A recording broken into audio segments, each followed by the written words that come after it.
आज के क्लास में हम लोग पढ़ेंगे भूमि की पैमाइश। उत्तर प्रदेश राजस्व लेखपाल की परीक्षा में भूमि की पैमाइश से क्वेश्चन बनता है। भूमि की पैमाइश से 2 से 3 क्वेश्चन उत्तर प्रदेश लेखपाल परीक्षा में पूछा जाना है, 100% पूछा जाएगा। तो आइए देखते हैं। पहला चीज़, भूमि का मापन हम किसमें करते हैं, भूमि का मापन हम कैसे करते हैं, उसके मात्रक क्या क्या हैं, एक एक मात्रक के बारे में बारी बारी से हम देखेंगे। तो सबसे पहले हम चलते हैं भूमि पैमाइश। भूमि पैमाइश का मतलब भूमि का मापन, ठीक है। तो भूमि का मापन हम किन किन मात्रकों के द्वारा करते हैं, इसको हम देखेंगे। तो लंबाई का मापन जो होता है, आपको पता है कोई भी अगर एरिया है, तो अगर सपोज दैट एरिया होता है तो उसमें आपको लंबाई होता है और चौड़ाई होता है, 2 चीज होता है, ठीक है। भूमि का मापन कहीं भी होगा तो आपको पता है यहां पर 2 चीजों की जरूरत पड़ेगी, लंबाई और चौड़ाई। 2D और 3D 2 चीजें होती हैं। 2D का मतलब होता है जिसमें लंबाई और क्या रहे, चौड़ाई रहे, जिसमें लंबाई और चौड़ाई के आधार पर गणनाएं की जाती है, ठीक है। उसे हम क्या कहते हैं, 2D आकृतियां। और यहीं पे 2D देख लिया, 3D भी जान लीजिए। 3D का मतलब होता है जिसमें लंबाई, चौड़ाई और ऊंचाई, लंबाई, चौड़ाई और ऊंचाई, इन तीनों का गणना किया जाता है। वो क्या होती हैं आकृतियां, 3D आकृतियां होती हैं। तो इसको आप ध्यान दीजिएगा, ठीक है। तो यहां पर जो हमको भूमि की पैमाइश में पढ़ना है, पहले 2D और 3D के बारे में आप जान गए। 2D का मतलब होता है जिसमें लंबाई और चौड़ाई को देखा जाता है, और 3D का मतलब होता है जिसमें लंबाई, चौड़ाई और ऊंचाई तीनों देखा जाता है। जिसमें आप ध्यान दीजिएगा आकृतियों का यहां जो सिस्टम चल रहा है लंबाई के मापन में, यह देखिए आकृति या तो यह वर्गाकार हो सकती है, खेत जो है या तो वर्गाकार हो सकता है या तो आयताकार हो सकता है, आयताकार हो सकता है या वृत्ताकार हो सकता है या त्रिभुजाकार हो, त्रिभुजाकार हो या चतुर्भुजाकार में, तो ये दोनों आ जाएगा। चतुर्भुजाकार में वर्गाकार और आयताकार आ जाएगा। पंचभुजाकार हो या पंचभुज हो, ठीक है, या खष्टभुज हो। ये सारी आकृतियों के बारे में जानना जरूरी है। अब यहां पर ध्यान दीजिएगा 2D और 3D का जो मतलब है, ये तो क्षेत्रफल से संबंधित है। ये 2D जो है क्षेत्रफल से संबंधित है। जहां 2D रहता है वहां क्षेत्रफल निकाला जाता है, और जहां 3D रहता है इसका मतलब वहां पर हम क्या निकालते हैं, आयतन निकालते हैं, ठीक है। 2D का मतलब लंबाई और चौड़ाई जिसमें होना चाहिए वो 2D है। 3D का मतलब है जिसमें लंबाई, चौड़ाई और ऊंचाई तीनों हो, उसको हम क्या कहते हैं, 3D होता है। 2D में क्या क्या होता है, वर्ग पूछ लेगा, आयत पूछ लेगा, वृत्त पूछ लेगा, त्रिभुज पूछ लेगा, पंचभुज पूछ लेगा, खष्टभुज पूछ लेगा। अर्थात जिसमें लंबाई, चौड़ाई संबंधित आकृतियां होती हैं यह 2D के अंतर्गत आता है। और 3D का मतलब होता है जिसमें लंबाई, चौड़ाई और ऊंचाई से संबंधित आकृतियां होती हैं, वह होता है हमारा 3D के अंतर्गत आता है। इसमें जो है आयतन ज्ञात किया जाता है। तो 3D आकृतियां कौन कौन सी हैं, जैसे घन हो गया, घनाभ हो गया, ठीक है, घन हो गया, घनाभ हो गया, शंकु हो गया, बेलन हो गया, गोला हो गया, अर्धगोला हो गया। ये सारी आकृतियां जो हैं, ठीक है, ये सारी आकृतियां जो हैं किसके अंतर्गत आती हैं, ये 3D के अंतर्गत आएंगी। और 2D का मतलब इसमें लंबाई और चौड़ाई है, और 3D का मतलब लंबाई, चौड़ाई, ऊंचाई तीनों होता है। बाकी जब आपको क्षेत्रमिति पढ़ाएंगे तो वहां आपका टोटल आपका क्लियर हो जाएगा, चाहे यह 2D हो चाहे 3D हो, ये पूरा डिटेल जानकारी वहां बताया जाएगा। यहाँ जो जानकारी है कि कहीं भी किसी भी भूमि की पैमाइश करना है तो सबसे पहले किस किस मात्रक का प्रयोग होता है, या लंबाई के मापन में किस किस मात्रक का प्रयोग किया जाता है, इसके बारे में सबसे पहले जानेंगे।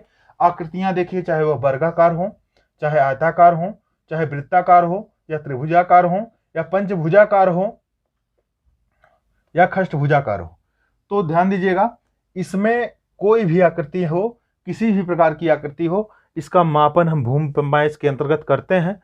अब यहाँ ध्यान दीजिए, अब आगे आपको हम पहले पढ़ाएंगे क्षेत्रफल। क्षेत्रफल में वहां पर लंबाई, क्षेत्रफल के बारे में आप जानते हैं, क्षेत्रफल बराबर होता है लंबाई गुणे चौड़ाई, लंबाई गुणे चौड़ाई।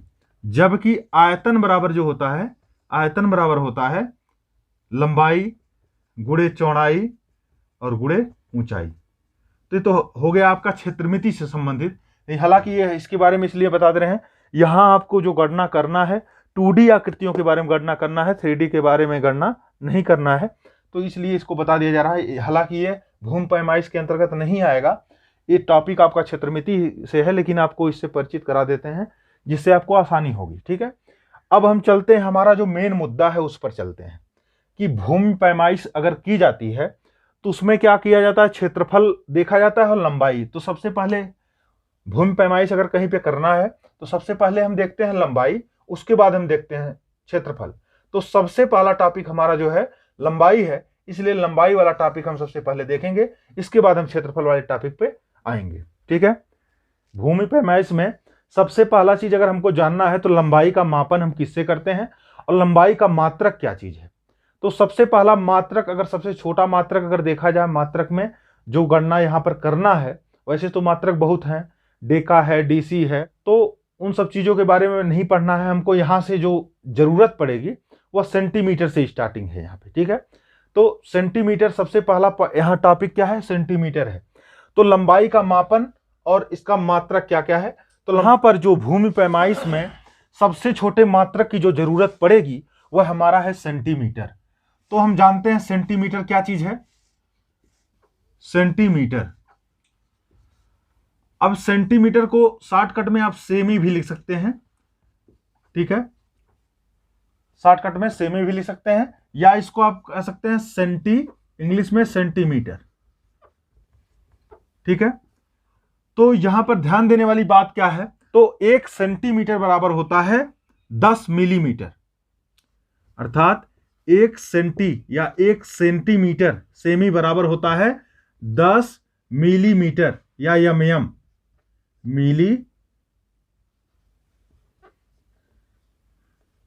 मिलीमीटर, या इसी को शॉर्टकट में एमएम बोलते हैं, और सेंटीमीटर को शॉर्टकट में क्या बोलते हैं, सीएम बोलते हैं। ठीक है, ये ध्यान दीजिएगा। तो यहां पर ध्यान देने वाली बात क्या है, पूछता है कि 1 सेंटीमीटर बराबर कितना मिलीमीटर होता है। तो 1 सेंटीमीटर बराबर जो होता है 10 मिलीमीटर होता है। ठीक है, इसी को आप ऐसे भी लिख सकते हैं, 1 सीएम बराबर 10 एमएम। पहला पॉइंट आपका यहां से ये मिल गया आपको। ठीक है, कि 1 सेंटीमीटर में 10 मिलीमीटर होते हैं। अब दूसरा चीज चलते हैं, 1 मीटर में कितना सेंटीमीटर होता है, 100 सेंटीमीटर होता है। तो अगर पूछता है तो 1 सेंटीमीटर में कितने मीटर होते हैं, तो सबसे पहला चीज 1 मीटर बराबर हम देख लेते हैं, 1 मीटर में होता है 100 सेंटीमीटर। ठीक है, तो हमको जानना है 1 सेंटीमीटर बराबर कितना हो जाएगा, तो 1 सेंटीमीटर बराबर हो जाएगा 1/100, 1/100 कह लीजिए, या 1/10⁻² कह लीजिए, या 10⁻⁻² कह लीजिए। ठीक है, इतना क्या हो जाएगा, मीटर। ठीक है, तो अगर एग्जाम में कभी पूछता है कि 1 सेंटीमीटर बराबर क्या होगा, तो पहला पॉइंट तो आपको मिल गया, 1 सेंटीमीटर बराबर 1/100 मीटर। ठीक है, 1/100 मीटर कह लीजिए इसको, या 1/10⁻² मीटर कह लीजिए, या 10⁻⁻² मीटर कह सकते हैं इसको।